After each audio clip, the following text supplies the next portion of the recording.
Assalamualaikum warahmatullahi wabarakatuh. Yang terhormat Bapak dosen pengampu mata kuliah ilmu akhlak dan yang saya cintai teman-teman kelas B jurusan PIAUD. Alhamdulillahirabbil alamin. Segala puji bagi Allah mari kita ucapkan karena berkat rahmat dan nikmatnya kita dapat melaksanakan kuliah online ini. Salawat serta salam mari kita curah limpahkan kepada Nabi besar kita, Nabi Muhammad SAW. Saya Zahra Salsabila selaku moderator dari kelompok 2 akan memandu kegiatan diskusi yang berjudul Aliran-aliran dalam Etika. Susunan kegiatan kali ini, yang pertama, pembukaan yang sudah saya buka, yang kedua, penyajian materi, yang ketiga, tanya jawab, yang keempat, penutupan, dan yang terakhir, masukan atau komentar dari Bapak dosen. Selanjutnya, saya persilahkan kepada teman-teman. Yang pertama, aliran etika naturalisme. Aturan ini menganggap bahwa kebahagiaan manusia didapatkan dengan menurutkan panggilan natur atau fitrah dari kejadian manusia itu sendiri. Perbuatan yang baik atau susila menurut aliran ini ialah perbuatan yang sesuai dengan natur manusia, baik mengenai fitrah lahir maupun fitrah batin. Aliran ini berpendapat bahwa kebahagiaan itu didapatkan ketika manusia melakukan hal yang cocok dengan naturnya dan melangsungkan kehidupannya.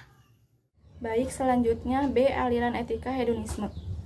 Aliran etika hedonisme berpendirian bahwa perbuatan yang susila atau baik itu adalah perbuatan yang menimbulkan hedon, kenikmatan atau kelezatan. Contoh yang terkenal dari aliran hedonisme ini adalah etika kaum Epikurisme. Menurut pengalaman kata Epikuros, semua manusia ingin mencapai kelezatan atau hedon. Hewan juga ingin mencapai kelezatan tersendiri.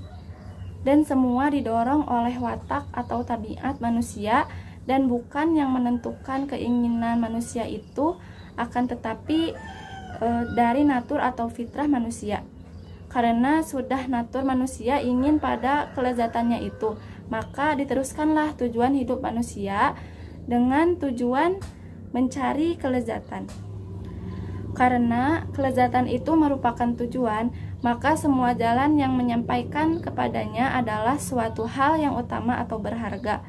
Akal, pengetahuan, serta kebijaksanaan dianggap juga sebagai keutamaan, karena mereka juga merupakan jalan menuju kelezatan itu. Kata Epikuros dalam Hasbullah Bakri, lezat yang ia cari haruslah kelezatan yang sesungguhnya. Maka Epikuros mengklasifikasikan ke dalam 3 macam kelezatan. Yang pertama, lezat yang ditimbulkan dari perasaan yang sewajarnya dan sudah sangat diperlukan. Misalnya, lezatnya makanan dan minuman saat ia lapar dan haus. Yang kedua, lezat yang ditimbulkan dari perasaan yang sewajarnya tetapi tidak diperlukan dengan benar. Misalnya, lezatnya makanan yang enak.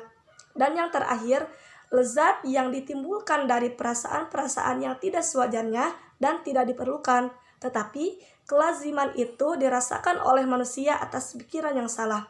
Misalnya, lezatnya harta dan lezatnya kemegahan sosial. Aliran etika utilitarisme. Paham ini menyebutkan bahwa manusia dapat mencari kebahagiaan sebesar-besarnya untuk sesama manusia atau makhluk yang memiliki perasaan. Kelezatan menurut paham ini bukan kelezatan yang melakukan itu saja, sebagaimana dikatakan oleh pengikut Epicurus, tetapi kelezatan semua orang yang ada hubungannya dengan perbuatan itu wajib bagi si pelaku dikala menghitung buah perbuatannya. Jangan sampai berat sebelah, harus menjadikan sama antara kebaikan dirinya dan kebaikan orang lain. Tokoh yang terpenting dari aliran ini ialah John Stuart Mill. Menurutnya, kebaikan yang tertinggi itu ialah manfaat. Dari penyelidikan ternyata bahwa tiap-tiap pekerjaan manusia itu diarahkan kepada manfaat. Jadi, ukuran baik buruknya suatu perbuatan itu harus diukur dari segi manfaat yang dihasilkan. Maka manfaat menurut Mill ialah suatu kebahagiaan untuk jumlah manusia yang sebesar-besarnya.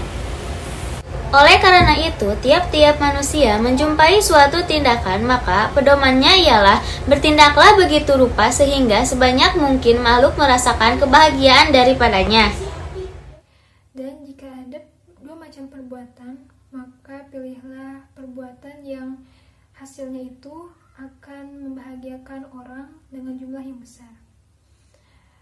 Jika dilihat dari tujuan aliran ini, maka untuk mencapai kebahagiaan hidup yang besar, yang banyak, maka dapat dilihat dari segi kualitas maupun kuantitas. Menurut J.S. Mill, aliran utilitarisme ini dapat mendorong orang untuk mencapai nilai yang tinggi, sebab tolak ukur dari aliran ini itu kebahagiaan orang lain atau happiness ya, dalam jumlah yang besar. Selanjutnya ada aliran etika idealisme. Seperti yang diketahui, aliran idealisme dalam metafisika berpendirian bahwa wujud yang paling dalam dari kenyataan ialah yang bersifat kerohanian. Dalam persoalan etika aliran idealisme ini, berpendapat bahwa perbuatan manusia haruslah tidak terkait pada sebab musabab lahir, tetapi setiap perbuatan manusia haruslah didasarkan pada prinsip kerohanian yang lebih tinggi. Misalnya, orang yang berbuat baik bukan karena dianjurkan oleh orang lain atau ingin dipuji orang, tetapi berbuat baik itu atas dasar kemauan sendiri dan atas rasa kewajiban. Walaupun diancam orang atau dicela orang, namun perbuatan baik itu akan tetap dikerjakan juga. Menurut Kant, dari aliran etika idealisme ini ialah ajaran etika Kantianisme yang sering dengar dengan kritik terhadap akal murni. Mula-mula, Kant melakukan penyelidikan tentang pengetahuan barang atau disebut dengan Ding an sich. Yang ia ketahui ini hanyalah reaksi dan pengindraannya yang oleh Kant disebut sebagai fenomenon atau gejala-gejala. Gejala-gejala yang ia tangkap itu diterima oleh indera manusia, lalu oleh pengamatan indera ini diteruskan kepada akalnya melalui bentuk-bentuk pengamatan ruang dan waktu. Kemudian hasil pengamatan itu diterima reaksinya dalam akal manusia, dan di dalam akal itu terdapat alat-alat pemikiran yang dinamakan kategori-kategori sebagai tempat memasak. Akhirnya dari masakan kategori-kategori ini ia dapat gambaran dari apa yang ia rasakan, apa yang ia lihat, dan apa yang ia dengar. Aliran etika vitalisme. Aliran ini dapat menilai baik buruknya perbuatan manusia, memakai sebagai ukuran ada tidaknya daya hidup maksimum dan mengendalikan perbuatan ini. Yang dianggap baik dalam aliran ini ialah orang yang kuat yang dapat memaksakan dan melangsungkan kehendak yang berkuasa dan sanggup menjadikan dirinya ditaati oleh orang-orang yang lemah. Pada aliran etika vitalisme ialah Friedrich Nietzsche pada tahun 1844 sampai dengan 1900. Nietzsche dalam filsafat menonjolkan eksistensi atau perwujudan manusia baru sebagai Ubermensch yang berkemauan keras menempuh hidup baru, sebagai dewa Dionysius yang menghancurkan hal lama dan menciptakan yang baru. Ajaran vitalisme dari Nietzsche ini cukup mempengaruhi alam pikiran barat modern ini di abad ke-20. Filsafat eksistensialisme yang amat populer di negara-negara barat bergerak sejajar dengan vitalisme Nietzsche itu sendiri. Aliran etika teologis. Aliran etika teologis yaitu aliran yang berpendapat bahwa ukuran baik dan buruknya dalam perbuatan manusia itu diukur dengan pertanyaan, apakah dia sesuai dengan perintah Tuhan atau tidak. Amal perbuatan yang baik menurut aliran ini ialah perbuatan yang sesuai dengan perintah Tuhan yang tertulis dalam kitab suci. Sedangkan perbuatan yang buruk ialah yang bertentangan dengan perintah Tuhan atau mengerjakan larangan-larangan Tuhan. Tetapi, apakah perbuatan-perbuatan yang disukai Tuhan dan yang dicegah Tuhan itu? Saya akan melanjutkan dari materi yang telah Dila teman saya sampaikan. Dalam hal ini, timbul dua macam kesulitan. Yang pertama, terdapat bermacam-macam agama yang masing-masing mempunyai kitab suci. Meskipun ayat-ayat kitab suci itu banyak bersamaan satu sama lain, namun banyak pula yang berbeda dan bertentangan. Yang kedua, perintah-perintah Tuhan yang terdapat dalam kitab-kitab suci itu sering mengandung kalimat-kalimat yang berarti umum. Hal mana menyebabkan penganut-penganut dari agama kitab suci itu sendiri berbeda-beda pula penafsirannya satu dengan yang lain. Dua macam kesulitan itu menyebabkan timbulnya bermacam-macam agama dan mazhab yang berbeda atau bertentangan pendiriannya, masing-masing tentang pengertian baik dan buruk. Pengaruh agama juga dijelaskan oleh Profesor Dr.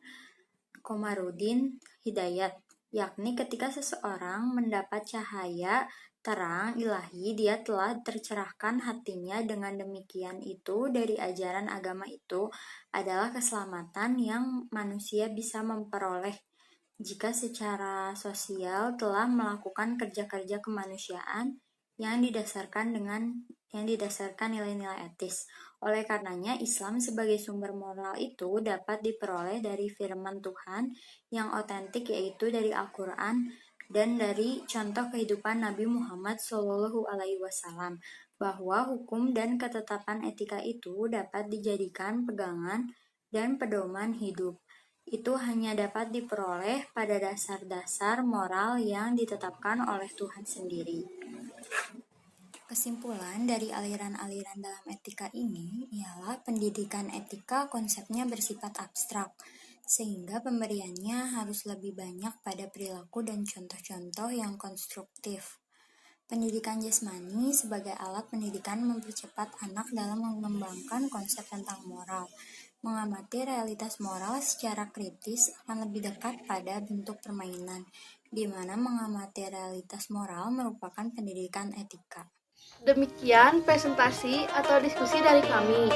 Saya sebagai moderator mewakili kelompok 2 mengucapkan mohon maaf atas kekurangannya dan mohon maaf apabila ada kesalahan kata. Terima kasih atas perhatiannya. Wassalamualaikum warahmatullahi wabarakatuh.